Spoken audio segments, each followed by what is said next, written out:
خولێکە بۆ زیاتر گرنگجیدان بە کەرتی گەشتیاری. ڕێکخراوی ڤیم فاوندیشن خولێکی دەڕۆژەی بۆ 22 دەرچووی زانکۆ و پەیمانگاکان کردوتەوە.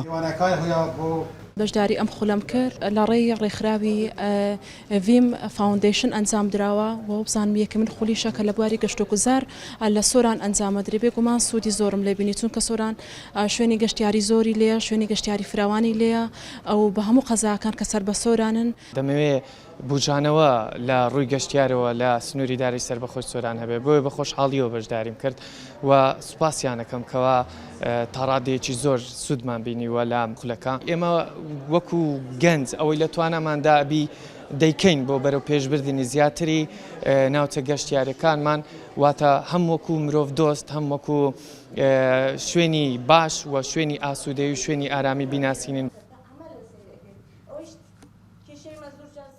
لە ماوەی ئەو دەڕۆژە بەشداربوو ڕاهێنران لەسەر چۆنیەتی دەستخستنی هەلیکار لە شوێنە گەشتیاریەکان، هاوکات ژینگە پارێزی و گرنگجیدانی زیاتر بە شوێنە گەشتیاریەکان.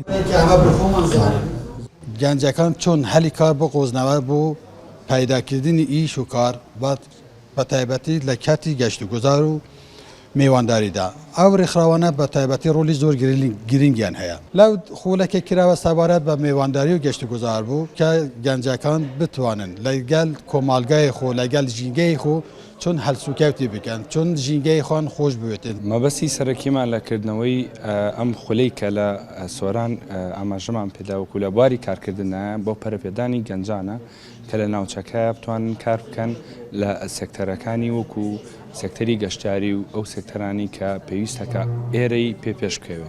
ئەمە وەکو لایەنێکی گرنگمان زانی وەکو ڕێکخراوی ڤیم فاوندیشن هەڵسیم بە کارە وێ لەم ناوچەیە بتوانین دوو ڕۆژیکە کاردانەوەیەکی گەنجان لە ڕووی پێشکەوتنی خۆیانەوە لە ڕووی پێشکەوتنی کارسازی خۆیانەوە هەبێ. ئیدارەی سۆران ناوچەیەکی گرنگی گەشتیاریە، ساڵانە تا ڕادەی زیاتر لە ملیۆنێک گەشتیار سەردانی دەکەن. ئەوە شوای کردووە ڕۆژ لە دوای ڕۆژ شوێنە گەشتیاریەکانی زیاتر بێت و هەلی کاری زیاتریش بۆ دانیشتوانەکەی بڕەخسێت. ئیسماعیل عوسمان، کورسات نیوز، سۆران.